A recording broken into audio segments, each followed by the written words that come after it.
अऊज़ु बिल्लाहि मिनश्शैतानिर्रजीम बिस्मिल्लाहिर्रहमानिर्रहीम अल्लाहुम्मा यस्सिर वला तुअस्सिर अल्लाहुम्मा यस्सिर वला तुअस्सिर अल्लाहुम्मा यस्सिर वला तुअस्सिर। कल हमने फ्रूडियन और हमने साइको एनालिटिक की जो पर्सनालिटी की थ्योरी है वो हमने स्टार्ट की थी।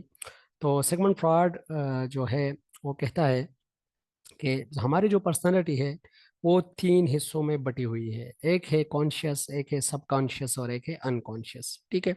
फिर उन्होंने कहा था कि ये जो हमारी कॉन्शियस है ये वही चीज़ है, इसमें आती है जो हम करंटली जिस चीज़ पे फोकस कर रहे हो उसको हम कॉन्शियस कहते हैं।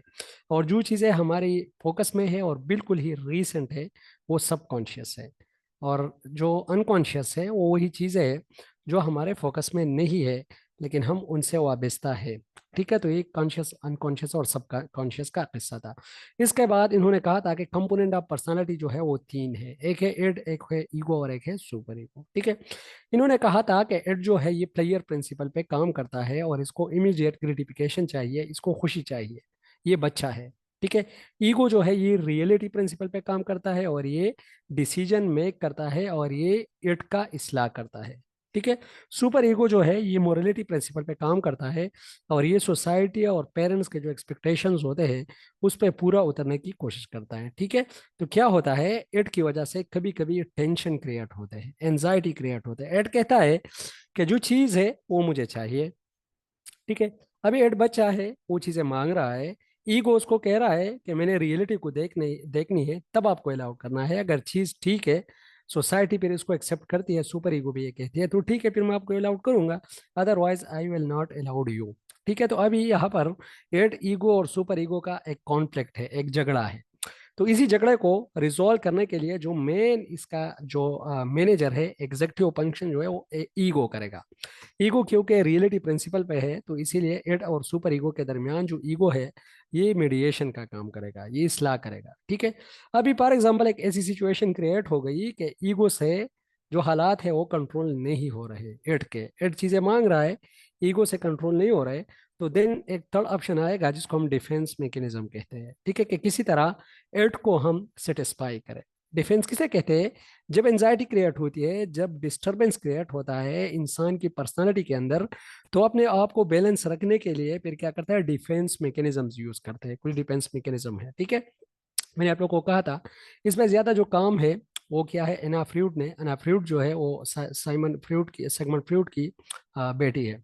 ठीक है। तो हम अभी इसको पढ़ते हैं। ठीक है। When the inner war gets out of hand the result है anxiety. For example anxiety create होती है इंसान के अंदर, तो फिर क्या होता है, ego protect itself via defence mechanism. तो ईगो प्रोटेक्शन करता है एक और चीज को यूज करते हुए जिसको हम डिफेंस मैकेनिज्म्स कहते हैं। डिफेंस मैकेनिज्म रिड्यूस और redirect anxiety by distorting reality. ये रियलिटी को डिस्टॉर्ट करके एक और तरफ इसको क्या करती है, रीडायरेक्ट करती है। ठीक है। तो अभी इसको हम आगे इंशाल्लाह पढ़ते हैं कि कौन कौन सा, ये कल हमने पढ़ा था, दैट्स वाई। ठीक है। अच्छा, ईगो के डिफेंस कुछ मैकेनिज्म है। फर्स्ट डिफिनीशन जो है इसका, and defence mechanism is a psychology tendency that the ego uses to help prevent people from becoming overwhelmed by any conflict। कोई झगड़ा, कोई कॉन्फ्लिक्ट जो जहन के अंदर चल रहा है उसकी इस्लाह करने के लिए ये डिफेंस मैकेनिज्म जो है ये यूज होते हैं। ठीक है। और ये पूछा भी गया है, इंटरव्यू का क्वेश्चन भी है कि व्हाट इज डिफेंस मैकेनिज्म। तो सिंपल आप लोग कह सकते हो कि defence mechanism are the type of mechanism which is used to satisfy the id. ठीक है। ये क्यों हम यूज करते हैं, जब एड जो है वो सेटिस्फाई नहीं हो रहा तो हम डिफेंस मैकेनिज्म जो है वो यूज करते हैं। ठीक है। Defence mechanism operate at unconscious level. ये अनकॉन्शियस लेवल में इसलिए है, कल भी मैंने आप लोगों को कहा था कि हम सिचुएशन को हैंडल करते करते अक्सर ऐसे टेक्टिक्स, ऐसे तरीके यूज करते हैं अपने जहन के अंदर जो हमें बाद में समझ आता है कि हाँ मैंने तो ये शॉर्टकट यूज किया था, हम मैंने तो ये शॉर्टकट यूज किया था। ठीक है। तो ये चीज़ जो है ये हमारी अनकॉन्शियस से इसका ताल्लुक है। अनकॉन्शियस ये चीज़ें हो जाती है लेकिन बाद में बंदा रियलाइज करता है कि हाँ मैंने ये डिफेंस मैकेनिज्म यूज किया, मैंने ये यूज किया। ठीक है। We are not aware of them during the time that we are actually using them. उसी टाइम हम इससे अवेयर नहीं होते। However we may later become aware of their previous operation and use. बाद में हमें एहसास होता है कि हमने कौन सा डिफेंस मैकेनिज्म जो है वो यूज किया। ये चीज़ें कल हमने पढ़ी थी, दैट्स वाई ये मैं थोड़ा सा मैंने इसको टच किया। अभी हम आगे पढ़ते हैं, डिफेंस कुछ मैकेनिज्म है और वो जो है स्पेसिफिकली फर्स्ट इसमें है रिप्रेशन। ठीक है। रिप्रेशन का मतलब है आपकी कॉन्शियस में जो चीजें आ रही है, आप उसको जबरदस्ती अनकॉन्शियस की तरफ धकेल रहे हो, दिस इज कॉल्ड रिप्रेशन। एक चीज आपकी कॉन्शियस में आ रहा है, कॉन्शियस माइंड में, आप उसी चीज को इंटेंशनली कोशिश कर रहे हो कि उसको कॉन्शियस में ना आने दो और उसको अनकॉन्शियस में सप्रेस करो, रिप्रेस करो उसको। तो दिस इज कॉल्ड रिप्रेशन। देखो, pushing unacceptable and anxiety producing thoughts into the unconscious. आपकी कॉन्शियस में कुछ ऐसी चीज है जिसकी एक तल्ख हकीकत है और जिसका आपकी ज़िंदगी में बहुत ही एक एक एक नेगेटिव इम्पेक्ट है। आप नहीं चाहते कि वो आपकी कॉन्शियस में आ जाए। ठीक है, कोई डेथ से रिलेटेड चीज़ें हैं, कोई एक्सीडेंट है, कोई ऐसी चीज़ है जो आपको बार बार डिस्टर्ब कर रहा है, आप कोशिश कर रहे हो कि उसको अपने कॉन्शियस से दबा के अनकॉन्शियस में धकेल दो। ठीक है, इस प्रोसेस को हम रिप्रेशन कहते हैं। ठीक है। अच्छा, रिप्रेस्ड, अच्छा, इन्वॉल्व्स इंटेंशनल फॉरगेटिंग। ये देखो, इंटेंशनल फॉरगेटिंग, हम कोशिश करते हैं कि चीज़ें भूल जाए खुद ही, बट नॉट कंसाइसली डन। ये देखो, इंटेंशनल फॉरगेटिंग होती नहीं, लेकिन फिर भी हमारी जो एंजाइटी है वो थोड़ी कम हो जाती है उससे। ठीक है। तो कहते हैं repressed material can be memories or unacceptable impulses. ये मेमोरी भी हो सकती है या ऐसे इम्पल्सेस जो आपकी जिंदगी में गुजरे हैं और जो आप एक्सेप्ट करने से कासिर हो, जो आप एक्सेप्ट नहीं कर सकते। ये देखो कितना एक एग्जांपल दिया हुआ है। A rape victim can not recall the details of the attack. जाहिर बात है, वो जो चीज़ है वो उसकी जहन के अंदर वो एक्सेप्टेबल नहीं है। वो जो उनके साथ वाकया हुआ है विक्टिम के साथ, वो उनके साथ वो उसके साथ जो है वो उसको दबाना चाहता है, उसको ख़त्म करना चाहता है, उसको टारगेट करना चाहता है। तो इसीलिए ये रिप्रेशन जो है ये है कि हम अनकॉन्शियस कॉन्शियस से चीज़ें रिप्रेस करें, अनकॉन्शियस की तरफ धकेल दें, अनकॉन्शियस की तरफ, दिस कॉल्ड रिग्रेशन। ठीक है। अच्छा, रिग्रेशन क्या है? रिग्रेशन इस तरह है कि हम जैसे बच्चों की तरह हरकत करने लगते हैं, इट इज कॉल्ड रिग्रेशन। कभी कभी हम, बच्चे जो है, बच्चे किस तरह करते हैं? अक्सर इस तरह करते हैं कि वो मज़ाहिया जो बुक्स वगैरह पढ़ना शुरू करते हैं, या बच्चे जो है रोते हैं, ज़ारो कथार रोते हैं। तो हम भी कभी कभी इस तरह करते हैं कि ज़िंदगी में ऐसे वाक़यात आ जाते हैं कि बच्चों की तरह हम बिल्कुल ही रोना शुरू कर देते हैं कि ये जो हमारा गम है, जो हमारी एंजाइटी है, ये थोड़ा कम हो जाए। ठीक है। तो इसको हम रिग्रेशन कहते हैं। Acting in ways characteristic of earlier life stages.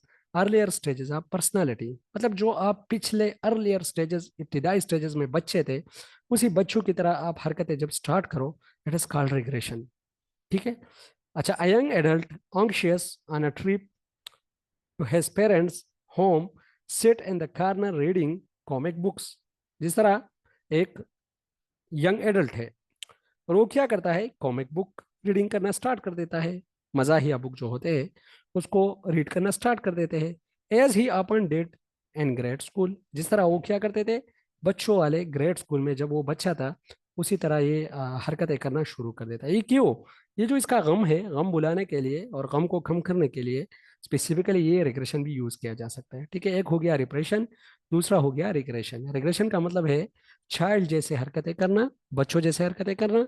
Repression repression का मतलब है खुद ही चीज़ों को इंटेंशनली कॉन्शियस से अनकॉन्शियस की तरफ धकेलना। ठीक है, ये दोनों समझ लग गई? कोई कंफ्यूजन तो नहीं होगी इसमें? ओके जी। नहीं अच्छा, सर, ठीक है। ओके जी, ओके। अच्छा, रिएक्शन फॉर्मेशन। रिएक्शन फॉर्मेशन का मतलब यही है कि आपके दिमाग के अंदर एक ऐसी चीज चल रही है कि जो कि आप उसको एक्शन में तब्दील कर लो। जब आप उसको एक्शन में तब्दील कर लोगे, एक्शन आप उस पर लोगे, तो मतलब ये कि वो जो आपके दिल का बोझ होगा वो थोड़ा हल्का हो जाएगा। ठीक है। Reaction formation, replacing N anxiety producing feeling with its exact opposite, typically going overboard. Repressed thought appear as a mirror opposites. ठीक है, मतलब उसका अपोजिट करना। अपोजिट मतलब आपकी चीजें, आपके जहन में एक चीज आ रही है और उससे आप क्या कर रहे हो, उसकी अपोजिट करके अपने आप को सेटिस्फाई कर रहे हो। ये जो एग्जांपल दिया गया है, a man who is anxious about his interest in gay men began dating women several times a week. ठीक है, तो ये तो वेस्टर्न सोसाइटी की कुछ चीज़ें हैं, दैट्स वाई इसमें इस तरह की चीज़ें हैं कि फॉर एग्जांपल एक बंदा है, वो आदी है, एडिक्ट है किसी सर्टन एक्ट करने का, तो फिर उसी एक्ट को किसी और जगह अप्लाई करने के लिए, अपने अपने आप को सेटिस्फाई करने के लिए उसी ही जगह यूज करता है। That's called reaction formation. ठीक है। अच्छा, रेशनलाइजेशन क्या है?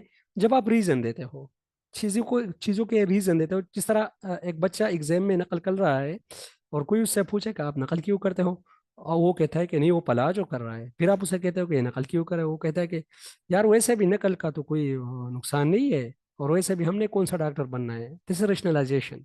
वो काम गलत कर रहा है, उसको पता है कि ये काम गलत है, लेकिन एड को सेटिस्फाई करने के लिए वो क्या कर रहा है, अभी वो वही वही चीज दोहरा रहा है। ठीक है। तो rationalization mean gave reason, creating false but believable excuses to justify inappropriate behavior. Real motive for behavior is not accepted by ego. ठीक है, ये देखो, रियल जो सिचुएशन है वो ईगो एक्सेप्ट नहीं कर रहा, लेकिन वो क्या कर रहा है, रीजन दे रहा है, और उसको इसी तरह ही एक्सेप्ट करने की कोशिश कर रहा है। A student cheat on an exam, explaining that cheating is legitimate on an unfair examination. एक स्टूडेंट चीटिंग कर रहा है और खुद ही कह रहा है कि नहीं, ये तो लीगल है। ठीक है, खुद ही मतलब उसको क्या कर रहा है, अपने आप को सेटिस्फाई कर रहा है। ठीक है, तो ये भी एक जो है डिफेंस मैकेनिज्म है। ठीक है। अच्छा, एक है denial, claiming and believing that something which is actually true is false. Denial का मतलब ये है कि रियलिटी को क्या करना, डिनाई करना, खत्म करना। फॉर एग्जाम्पल, कोई आ जाए किसी को कहे कि आपकी बीवी की या आपकी शौहर की डेथ हो गई है, उसका एक्सीडेंट हो गया है। ठीक है। तो अभी वो क्या करता है, कोशिश करता है कि ये जो ये कह रहा है, ये ठीक नहीं है, ये गलत है, हालांकि वो चीज़ रियलिटी होती है। तो क्या करता है, जो ट्रू स्टेटमेंट होता है उसको हम फॉल्स स्टेटमेंट में खुद ही कन्वर्ट करने की कोशिश करते हैं। Claiming and believing that something which is actually true as false. ठीक है। A person disbelieves that she has age, asserting that I am not getting older. ये तो ज़्यादातर जो फीमेल है, इसमें बहुत ही ज़्यादा ये आदत है। आप उसे कह दो कि आपकी उम्र कितनी है, बेशक उम्र उसकी ज़्यादा होगी, लेकिन वो एक्सेप्ट नहीं करती कि मेरा जो एज है ये इतनी है, मेरी जो एज है। ठीक है। तो इसीलिए वो रियलिटी जो होती है, वो रियलिटी को एक्सेप्ट नहीं करती।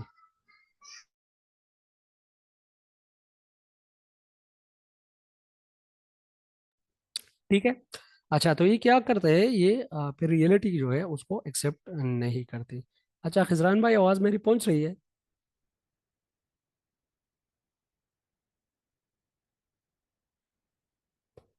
एनीवन?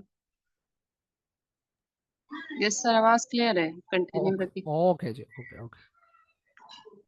ओके, ये हो गया डिनाइल, मतलब रियलिटी को एक्सेप्ट नहीं करना है, रियलिटी को खुद ही फॉल्स स्टेटमेंट में चेंज करना। ठीक है। डिस्प्लेसमेंट क्या है?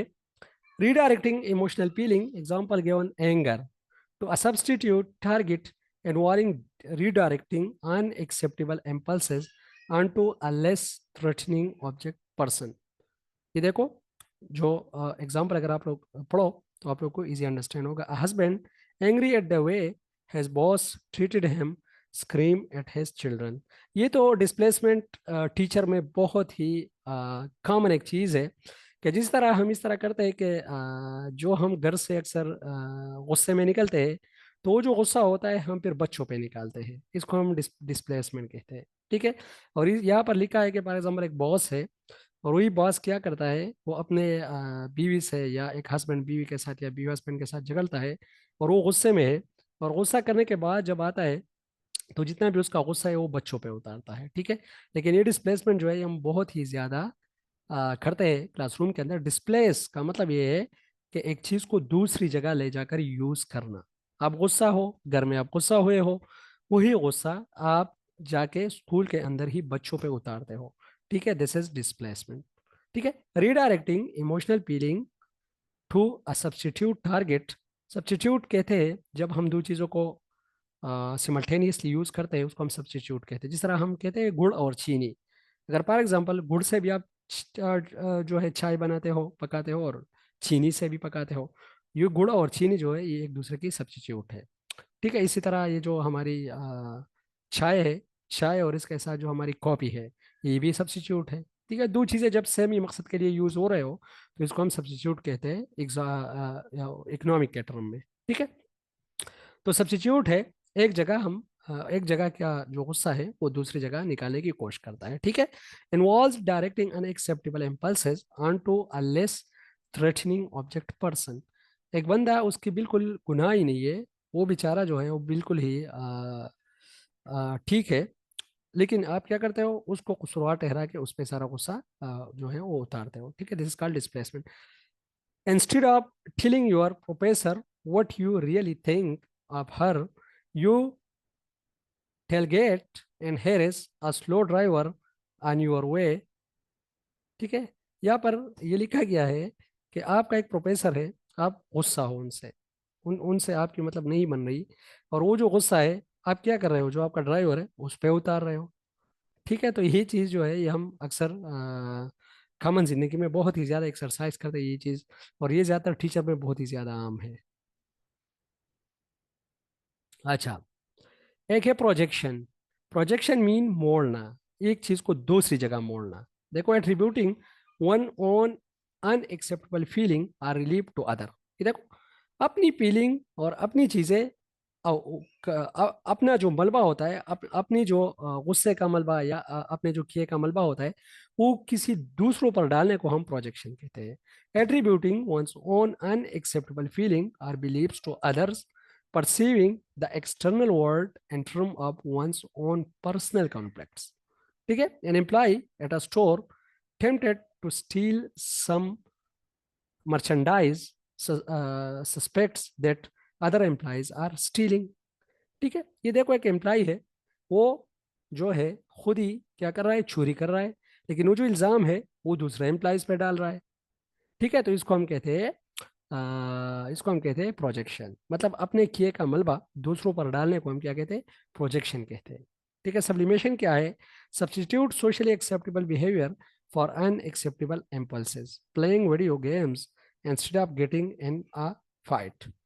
ठीक है, मतलब सब्लिमेशन यही है कि जो आपका गुस्सा है वो किसी दूसरे चीज पे निकालते हो, कि जिस तरह वीडियो गेम जो है वो आप गेम खेलते हो फाइट की जगह, अभी आपका एड जो है वो फाइट मांग रहा है, तो अभी उसको सेटिस्फाई करने के लिए आप जाके क्या कर रहे हो, वीडियो गेम जो है वो खेलना शुरू कर देते हो अपने एड को सेटिस्फाई करने के लिए और उसको धोखा देने के लिए। ठीक है, तो इसको हम कहते हैं सब्लिमेशन। ठीक है, अच्छा, ये पीछे जितने भी स्टेजेस है, किसी का कोई कंफ्यूजन या कोई कुछ एक्सप्लेन करना चाहता है या चाहती है, दे कैन।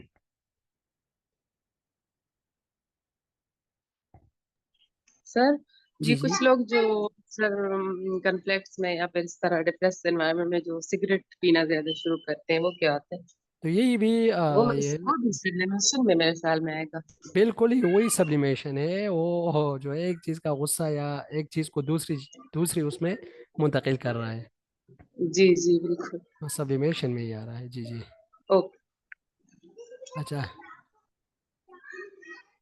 किसी और का कोई क्वेश्चन तो नहीं है, ये क्वेश्चन पूछा नहीं सर, गया। क्लियर है ये। ओके, जी। किसी ये क्वेश्चन पूछा गया इंटरव्यू में इसलिए। ओके। अच्छा जी, ये देखो फ्रूड ने फिर जो थीरी है, इन्होंने थीरी में कुछ और भी चीज़ें दी है, इनके स्टेजेस दिए हैं, इसको जल्दी जल्दी थोड़ा पढ़ते हैं। थोड़ी अनइथिकल सी चीज़ें है, लेकिन माइंड नहीं कीजिएगा आप लोग, क्योंकि ये इसी ही लिटरेचर का हिस्सा है। दैट्स वाई हमने थोड़ा थॉरली जाके इसको पढ़ना है। ठीक है, Freud's psychoanalytic theory of personality suggests that personality develops through a series of stages, each of which is associated with a major biological function।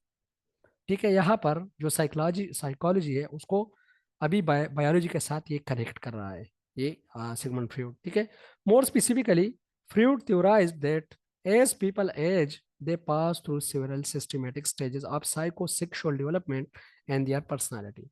जिस तरह लोग बड़े होते जाते हैं तो 5 स्टेजेस है, और उन्हीं स्टेजेस से जब ये बंदा गुजरता है, या ये चाइल्ड या इसको हम एक एडल्ट भी कह सकते हैं, जब ये गुजरता है तो वो हर एक स्टेज में उसके फिक्सेशन होती है, या तो वो उससे सक्सेसफुली गुजरता है या नहीं, किसी भी स्टेज पे उसकी फिक्सेशन होती है। अगर फिक्सेशन होती है तो वहां पर उसमें कुछ आदतें, कुछ बिहेवियर ऐसे आ जाते हैं जो कि बाद में पर्सनालिटी में नमूदार होते हैं। ठीक है, वो स्टेजेस क्या है आगे हम इसमें पढ़ते हैं। ठीक है, तो ये कहता है psychosexual stages of development and are source of unconscious contact, ये अनकॉन्शियस कॉन्टेक्ट का हिस्सा है। ठीक है, ये भी थोड़ा इंपॉर्टेंट है, अक्सर पूछे जाते हैं। The stages of personality development involve critical event that occur in every child life. At each level there is a conflict between player and reality. ये देखो, हर एक जगह पे प्लेयर और रियलिटी का एक जंग है। मतलब प्लेयर क्या है, इड है, रियलिटी क्या है, ईगो है। इन दोनों के दरमियान हर एक जगह पर एक जंग है। The resolution of this conflict determines personality. और अगर ये रिजॉल्व हो जाए तो उसी से ही आपकी पर्सनैलिटी बनती है, ये कह रहा है। ठीक है, एट एनी स्टेज फिक्सेशन के ना कर, किसी भी स्टेज में फिक्सेशन अगर हो सकती है, मतलब ये कि बंदा अगर उससे सक्सेसफुली नहीं गुजरता तो वहां पर कुछ चीजें इस तरह आती है जो कि बाद में पर्सनैलिटी में नमूदार होती है। ठीक है, if need are either under gratified और over gratified we become fixated at a particular stages. यहाँ पर अंडर ग्रेटिफाइड और ओवर ग्रेटिफाइड जो है इसको हम आगे पढ़ेंगे कि फॉर एग्जांपल एक चीज आपने ज्यादा की है, एक हैबिट आपने ज्यादा की है, तो वो ओवर ग्रेटिफाइड है। अगर एक चीज आपको बिल्कुल मिली ही नहीं है, that's mean this is under gratified. तो दोनों के कुछ फिक्सेशन है, वो सिगमंड फ्रॉइड ने अलग अलग डिटरमिन किए हुए हैं। ठीक है, each stage also involve in erogenous zone parts of the body that involve sexual pleasure। ठीक है, ये जो नीचे वाला स्टेटमेंट है लास्ट वाला, ये erogenous zone का डिफिनेशन है। ठीक है, erogenous zone वो होता है जो कि सेक्सुअल प्लेयर के लिए जितने भी यूज होते हैं, चाहे मेल में है चाहे फीमेल में है, वो सारे हिस्से बॉडी के वो erogenous zone में आते हैं। ठीक है, अच्छा, fluid and personality development, personality form during the first few year of life. अच्छा, of life rooted in unresolved conflicts of early childhood. ये तो वही अगेन जो स्टेटमेंट है वो बार बार रिपीट हो रहा है। ठीक है, आगे हम इसको पढ़ते हैं थोड़ा। अच्छा, फिर कहते हैं साइकोसेक्सुअल स्टेजेस है। ये स्टेजेस भी बहुत ज्यादा इंपॉर्टेंट है, अक्सर ये पूछे जाते हैं। 5 स्टेजेस है: oral stage, anal stage, phallic stage, latency stage and genital stage. ठीक है, ओरल, ओरल का मतलब ये है कि इसका ताल्लुक माउथ से होगा, मुंह से होगा। एनल का मतलब ये है कि इसका ताल्लुक जो है वो एनल से होगा। प्लेग का मतलब ये है कि यहाँ पर जो ताल्लुक होगा वो ज्यादातर जिनिटल से होगा। और लेटेंसी का मतलब ये है कि प्यूबर्टी के बाद जो सेक्सुअल डिजायर एरोज होते हैं वो थोड़े डोमिनेंट हो जाते हैं। और जेनिटल का मतलब ये है कि जो सेक्सुअल फीलिंग्स है वो टुवर्ड अदर ये यहाँ पर एरोज होते हैं। ठीक है, strong conflict can Fixit an individual at stage 1 2 और 3। ठीक है, ये स्टेजेस क्या है, ओवरऑल अगर हम देखें तो 0 to 18 मंथ्स एक बच्चा जो है, 0 से 18 महीने तक, ये क्या कहता है, सेंटर ऑन द माउथ। इसकी जो लिबिडो है, आगे ये कह रहा है लिबिडो की बात कर रहा है। Libido mean sexual energy. ठीक है, का मतलब ये है कि हर एक जो सेंटर है वहां पर ये कोशिश कर रहा है कि अपने आप को, अपने एट को जो है वो सेटिस्फाई कर रहा है, या एट को सेटिस्फाई करे। तो फर्स्ट वो ओरली करता है। ओरली इस तरह, फॉर एग्जांपल एक बच्चा है, ब्रेस्ट फीडिंग कर रहा है, फीडिंग कर रहा है, या एक जो है थंब सकिंग कर रहा है, तो यहाँ पर क्या करेगा, ओरली वो सकिंग करेगा। ठीक है, एनल क्या है कि वो फॉर एग्जांपल एक बच्चे को पेशाब आ गई है, तो वो जब करेगा तो उसको खुशी मिलेगी, एनल स्टेज है। ठीक है, 18 to 36 मंथ से। फिर एक स्टेज में ये स्टेज हम डिटेल में थोड़ा पढ़ेंगे, इसमें कुछ चीज़ें हैं तो इसको हम यहाँ स्किप करते हैं, आगे हम इसको थोड़ा डिटेल में पढ़ेंगे। ठीक है, लेटेंसी स्टेज जो है, यहाँ पर जो सेक्सुअलिटी होती है वो थोड़ी डोरमेंट होती है। क्योंकि अगर आप लोग देखो, सेक्स टू पेब्रिटी का मतलब ये है कि जो ये क्या है, लेट चाइल्डहुड का एज है। मैंने आप लोगों को पढ़ाया था, फिजिकल डेवलपमेंट की स्टेजेस हमने पढ़ी थी। फिजिकल डेवलपमेंट जो है वो कौन सा स्टेज है, जो कि 1 to 6 ईयर जो है ये अर्ली चाइल्डहुड है। फिर 7 to 12 ये लेट चाइल्डहुड है। फिर 13 to 20 इसको हम एडोलेसेंस कहते हैं। फिर 21 to 40 जो है ये हमारी अर्ली एडल्टहुड है। और 41 to 60 जो है ये हमारे पास लेट एडल्टहुड है। और जो 60 के बाद जो है वो बुढ़ापा है। ठीक है, तो ये सारे स्टेजेस जो है मैंने आप लोग को पढ़ाए थे। तो अगर हम यहाँ पर देखें तो जो लेटेंसी स्टेज है और जेनिटल स्टेज जो है, ये दोनों स्टेजेस प्यूबर्टी से रिलेटेड है थोड़ा। मतलब सेक्स टू प्यूबर्टी और दूसरा जो है प्यूबर्टी एंड ऑन। ठीक है, strong conflict can Fixit an individual at stage 1 2 और 3। ठीक है, स्टेज 1 2 और 3 क्या है, ओरल स्टेज, एनल स्टेज और पेलिक स्टेज। इन तीनों स्टेजेस में अगर बंदा बंदे की पर्सनालिटी सक्सेसफुल नहीं जाती, यहाँ पर फिक्सेशन आ गई, तो बाद में कुछ ऐसे आदात पर्सनालिटी में डेवलपमेंट होंगे जो कि वो बच्चा करेगा। जिस तरह नेल बाइटिंग है, हम ये जो नेल बाइटिंग करते हैं मुंह के जरिए, ठीक है, या जो है इस तरह की और चीज़ें, ये सिगमंड फ्रॉइड ने ये भी कहा है कि फॉर एग्जाम्पल एक बंदा बखील होता है, बुखल ज्यादा करता है, पैसे ज्यादा जो है वो सर्फ नहीं करता, तो इसका मतलब है कि वो ओरल स्टेज से जो है वो सक्सेसफुली नहीं गुजरा है। ठीक है, इस तरह एनल स्टेजेस के भी कुछ फिक्सेशन है, प्लेग के भी कुछ फिक्सेशन है, आगे हम जाके इसको थोड़ा पढ़ते हैं। ठीक है, fruit stages of personality development में ओरल स्टेज जो है, the oral stage is the first period occurring during the first year of life. हमने पढ़ा भी था, ओरल स्टेज कहाँ तक है, 18 मंथ तक है। तो ये फर्स्ट जो लाइफ है, फर्स्ट 18 मंथ है, ये ओरल स्टेज में आते हैं। इनर स्टेज क्या है? Next come the inner stage lasting from approximately age 1 to age 13, 18 महीने के बाद 36 महीनों तक ये इनर स्टेज है। ठीक है, 3 साल का ये जो एज है, ये इनर स्टेज है। पेलेक स्टेज क्या है? The phallic stage follows with interest focusing on the genitals. ठीक है, तो जो पेलेक स्टेज है, ये हमारे पास 6 ईयर तक है, 3 से ऑनवर्ड और 6 ईयर तक। फिर 6 year to 12 year latency stage है। लेटेंसी क्या है? Then followed the latency period lasting until puberty. फिर जेनिटल स्टेज है। After puberty people move into the genital stage, a period of mature sexuality. मतलब जो बंदा, अक्सर हम इसी एज में, हम जो मुसलमान होते हैं इसी एज में हम शादी करते हैं, तो जाहिर ही बात है पीरियड ऑफ मेच्योर सेक्सुअलिटी, फिर तो उसमें कोई ऐसे वो नहीं है। अच्छा, ओरल स्टेज इन्होंने डिफाइन किया हुआ है, time period birth to 18 months है इसका। इरोजीनियस जोन जो है, यहाँ पर देखो मैंने आप लोगों को कहा था, एरोजेनस या एरोजीनियस जोन जो है, यहाँ पर स्पेसिफिकली मौत है। जो मौत है, जो मुंह है, उससे ही अपने एट को सेटिस्फाई करने की कोशिश करेगा। कौन? ये ईगो। ईगो क्या करेगा? माउथ को यूज करके वो जो डिजायर है उसको फुलफिल करने की कोशिश करेगा। Gratification through sucking and solving. ठीक है, जिस तरह एक बच्चा है, तो ये कह रहा है सिगमंड फ्रॉइड कि बच्चा जो है उसमें भी सेक्सुअल डिजायर है। ठीक है, लेकिन वो सकिंग और सॉलिंग के जरिए वो जो सेक्सुअल डिजायर है उसके, वो फुलफिल कर रहा है, उसकी पर्सनालिटी गुजर रही है, ठीक गुजर रही है। हाँ, यहाँ पर अगर सकिंग और सॉल्विंग नहीं हो गई, पिक्सेशन आ गई, तो क्या होगा? Oral fixation has two possible outcome. फिर दो चीजें आ जाती है। ओरल रिसेप्टिव पर्सनालिटी क्या होती है? Pre occupied with eating drinking. मतलब ईटिंग ड्रिंकिंग के कुछ ऐसे आदात उसमें आएंगे कि वो नॉर्मल जो बिहेवियर करते हैं उनसे थोड़ा चेंज होंगे। Reduce tension through oral activity. अच्छा, कोशिश करेंगे कि जो ओरल एक्टिविटी होती है उससे टेंशन को क्या करें? खत्म करें। ये देखो नीचे लिखा हुआ है ईटिंग, अक्सर उसको गुस्सा आता है तो जल्दी जल्दी खुराक खाता है। ठीक है, या फॉर एग्जाम्पल उसको गुस्सा आया है तो जल्दी जल्दी बड़े बड़े नवाले करके करके वही जो गुस्सा है वो इसी इसी तरह ही उतारेगा। ड्रिंकिंग, कोई चीज़ ड्रिंक करेगा, या शराब वगैरह भी पी सकता है, क्योंकि या ड्रिंकिंग का ताल्लुक है या ओरल फिक्सेशन से। ठीक है, लेकिन बच्चा चूंकि शराब तो नहीं पीता, सॉरी, क्योंकि ये जो एज है ये तो, अच्छा हाँ ठीक है। ड्रिंकिंग जो है, इसका मतलब है कि बाद में फॉर एग्जांपल एक पर्सनालिटी डेवलप होती है, वेल मेच्योर होती है, तो वो जो फिक्सेशन अगर यहाँ पर हो गई तो वो ड्रिंकिंग करेगा। ठीक है, स्मोकिंग करेगा, और बाइटिंग नेल्स, और ये जो नाखून है ये खाएगा। ठीक है, अक्सर मुंह के जरिए जो नाखून काते हैं।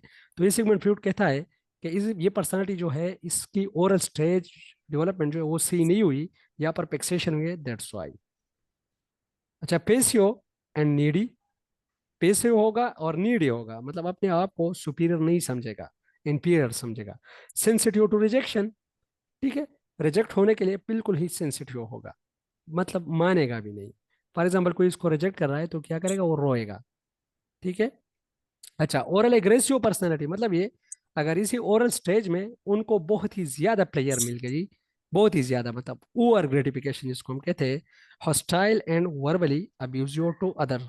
वर्बली अब्यूजिव टू अदर मतलब ये है कि गालियां वगैरह देगा, और हॉस्टाइल होगा, मतलब ये कि जो ग्रुप में लोग रहते हैं उनसे ये थोड़ा अलग रहेगा, अपने आप को लोगों में इन्वॉल्व नहीं करेगा। ठीक है, अगर ज्यादा हो गई है फिक्सेशन, मतलब ये कि अगर उसको ज्यादा मिल गई है ये जो स्टेज है इसमें सकिंग और सॉल्विंग, तो मतलब ये कि उसमें हॉस्टाइल और वर्बली अब्यूज की क्वालिटीज होंगी। अगर कम मिली है उसको, तो फिर ये जो ऊपर है eating drinking smoking biting nails, patio and needy, ये सारी चीजें उसमें आएगी। जी, किसी का कोई क्वेश्चन तो नहीं है यहाँ तक, कोई कंफ्यूजन?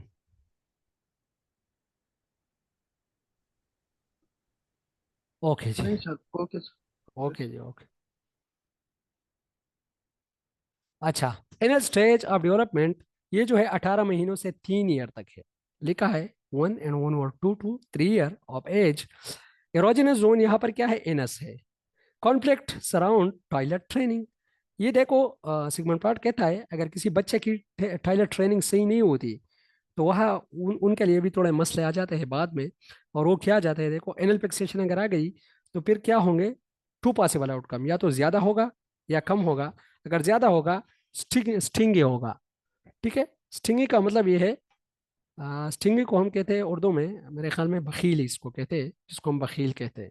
ठीक है, कंपल्सियो आर्डर लाइन्स, कंपल्सियो होगा, कंपल्स करेगा। ठीक है, स्टॉप बॉर्न, स्टॉप बॉर्न का मतलब है जिद्दी होगा। ठीक है, और परफेक्शनिस्टिक, परफेक्शनिस्टिक मतलब ये कि परफेक्शन की तरफ नहीं जाएगा, उसको ये मना करेगा। ठीक है, लेकिन इसमें मेन जो है ये स्टिंगी है और एक स्टॉप बम, ये दो क्वालिटीज बस काफ़ी है। और आप लोगों से इतना मतलब डिटेल में नहीं पूछ सकता। एनल एक्सप्रेसिव पर्सनालिटी जो है, expulsive personality, lack of self control. मिजी, मिजी किसे कहते हैं, जो गंदगी को पसंद करते हैं, अक्सर गंदगी में अक्सर वो जो लोग खेलते हैं उसको मिजी लोग कहते हैं। ठीक है, केयरलेस, अपने आप का केयर नहीं करेगा, गंदा रहेगा, ये इनर स्टेज से रिलेटेड चीज़ें हैं। अगर इनर स्टेज में फिक्सेशन आती है तो इसका मतलब यही है कि वो बंदा पर्सनालिटी में, जब उसकी पर्सनालिटी ग्रूम कर जाती है, बड़ा हो जाता है, तो अपने आपका ख्याल नहीं रखेगा, मिसे होगा, गंदगी पसंद करेगा, सेल्फ कंट्रोल उसका बिल्कुल ही नहीं होगा। ठीक है, स्टिंगी होगा, बखील होगा, स्टबर्न होगा, जिद्दी होगा, ये चीज़ें उसमें ज़्यादा होगी। ठीक है। अच्छा, थर्ड जो है फ्लेक स्टेज, ये थोड़ा आप लोग अंडरस्टैंड करने की कोशिश करो। ये सिगमंड फ्रॉइड कहता है कि फ्लेक्स स्टेज में दो चीजें आ जाती है, या तो इलेक्ट्रा कम्प्लेक्स है या ओडिपस कम्प्लेक्स है। इलेक्ट्रा कम्प्लेक्स का मतलब ये है कि यहाँ पर सिगमंड फ्रॉइड कहता है, मैं नहीं कहता, दैट्स व्हाई आप लोगों ने मुझे फाइंड आउट नहीं करना कि ये सर क्या बोल रहा है। ये सिगमंड फ्रॉइड कहता है कि जो ओडिपस कम्प्लेक्स है ये बॉयज के लिए है और इलेक्ट्रा कम्प्लेक्स जो है ये गर्ल्स के लिए है। यहाँ पर सेक्सुअल डिजायर जो है वो अपोजिट सेक्स के लिए, अपोजिट बंदे के लिए एराउज होते हैं। ये देखो, उम्र कितनी है, 3 to 6 ईयर। 3 to 6 ईयर का तो एक बच्चा होता है नॉर्मली। तो ये कहता है सिगमंड फ्रॉइड कि यहाँ पर फॉर एग्जांपल एक बच्चा जो है वो सो रहा है बेड में, तो वो क्या करता है, वो ऑब्जर्व करता है कि ये जो मतलब पावर जो है वो किसके पास है, मतलब ओवरऑल जो सेक्सुअल पावर की बात हो रही है वो किसके पास है। ठीक है, तो फिर वो क्या करता है, सेक्सुअल डिजायर जो है उसके अपोजिट सेक्स की तरफ वो ये सिगमंड फ्रॉइड कहता है कि वो एराइज होना शुरू हो जाते हैं। तो ये चीजें यहाँ पर ऑडिपस कम्प्लेक्स और इलेक्ट्रा कम्प्लेक्स में की गई है। ठीक है। अच्छा, ये क्या टाइम पीरियड है इसका, 3 to 6 ईयर है। इरोजोनस जोन यहाँ पर क्या है, जेनिटल्स है, ये बहुत ही खतरनाक स्टेज है। Self stimulation of the genital produce pleasure. ठीक है, at the age 5 or 6 near the end of the phallic stage, children experience the audible conflict. Why the electro conflict, girl? ठीक है, a process through which they learn to identify with the same gender parent by acting as much like that parent as possible. अभी यहाँ पर क्या हो रहा है, बच्चा ये इंटरनलाइज कर रहा है कि मेरे साथ जो पार्ट्स है वो मेरे बाबा के साथ है तो मैं बाबा की तरह हूँ। फीमेल ये इंटरनलाइज कर रहा है कि मेरे जो बॉडी पार्ट्स है वो मेरे मम्मा की तरह है तो मैं एक मम्मा हूँ, एक फीमेल हो। तो यहाँ पर उसकी जो आइडेंटिटी है, ये कहता है कि यहाँ पर उसकी आइडेंटिटी कुछ में सुपेरियरिटी आ जाती है। मतलब मेल अपने आप को ताकतवर समझने की कोशिश करता है, वो अपने आप को कहता है कि मैं एक स्पाइडरमैन हूँ। और फीमेल जो है यहाँ पर एक शाइनेस और उसमें ऐसी क्वालिटीज आ जाती है कि वो अपने आप को सबॉर्डिनेट रखने की पोजीशन जो है वो इंटरनलाइज करती है कि हाँ कुछ चीज़ें इस तरह है जो कि डोमिनेंट है मेल बॉडी में, that's why male are superior and we are inferior. तो वहां से वो इंटरनलाइज करती है और उसकी पर्सनालिटी जो है वो सुपीरियर इन्फीरियर पर्सनालिटी बन जाती है as compare to superior personality. लेकिन सिगमंड फ्रॉइड कहता है कि इसी इलेक्ट्रा स्टेज और इसी जेनिटल स्टेज जो है, सॉरी पेलिक स्टेज जो है, यहाँ से जो फीमेल है वो सक्सेसफुल नहीं गुजरती। वो थोड़ा कंफ्यूज हो जाती है कि कुछ चीज़ें इस तरह है जो कि डोमिनेंट नहीं है हमारे पास। तो दैट्स वाई जो फी मेल है वो डोमिनेंट है तो वो क्या होंगे, सुपीरियर होंगे, ठीक है। एट एज 5 और 6 near the end of the phallic stage children experience to the audible conflict, boys and electra conflict. There a process through which they learn to identify with the same gender parents by acting as much like that parent as possible. Oedipus complex boys के लिए use हुआ है, boys versus electra complex girls. Child is sexually altered to the other sex. ये देखो opposite sex की बात कर रहा है, parent and wishes to replace the same sex parent. और ये देखो विश कर रहा है कि मैं उसी के साथ ही जाऊं जिस तरह मेरे अपोजिट सेक्स वाले बंदे हैं, ठीक है। अच्छा, फिर एक स्टेज में ऑडिपस कॉम्प्लेक्स लिटिल बॉय, ये कुछ किस्सा था। कहते हैं कि ऑडिपस कॉम्प्लेक्स ये एक तो छोटा सा बच्चा था और इन्होंने अपने माँ का कत्ल किया था, सॉरी अपने बाप का कत्ल किया था अपने माँ के लिए। और इलेक्ट्रा कॉम्प्लेक्स ये एक लड़की थी और इन्होंने एक अपनी बाप का कत्ल किया, माँ का कत्ल किया था अपने बाप के लिए, ठीक है। तो इस तरह की कुछ कहानी अभी मैंने कहीं सुनी थी। कंस्ट्रेशन एंजाइटी, कंस्ट्रेशन एंजाइटी क्या है, एक ऐसी एंजाइटी है जिसमें जो बच्चा है वो डरता है किस चीज से, इसी वजह से कि मेरे जो बॉडी पार्ट्स है वो कोई काट ना ले, ठीक है। मतलब ऐसे बॉडी पार्ट जो मुझ में डोमिनेंट है, तो ऐसा ना हो कि मैं एक ऐसी कोई हरकत करूं, क्योंकि सिमोन फ्रॉइड कहता है कि जो सेक्सुअल डिजायर अपोजिट सेक्स के लिए एरोज हुए हैं यहाँ पर, तो जाहिर बात है एड जो है उन्होंने अपने आप को सेटिस्फाई करना है, लेकिन नहीं, ईगो उसको कहती है कि नहीं, इस तरह कर ले कि ये जो चीज़ें है ये आपको बाद में मिलेगी। जिस तरह लोग मैच्योर हो जाते हैं, शादियां करते हैं, देन आपको कोई मसला नहीं होगा। दैट्स वाई यहाँ पर कैस्ट्रेशन एंजाइटी आ जाती है। कैस्ट्रेशन एंजाइटी मीन कि ये बच्चा जो है, अगर ये कोई इरादा भी करता है, सिगमंड फ्रॉइड करता है, कहता है कि अगर ये कोई गलत काम करने का इरादा भी करता है, ये डरता है कि कोई मुझसे चीजें ना काट ले, बॉडी पार्ट्स काट ना ले, ठीक है। तो कैस्ट्रेशन कहते हैं the fear of the cutting of the body parts, of the body parts, ठीक है। Son believe father knows about his desire for mom, ये देखो बहुत ही एक अन इस्लामिक स्टेटमेंट है, बट हमने थोड़ा पढ़ लिया। अल्लाह हमें गुनहगार ना करे इस पे।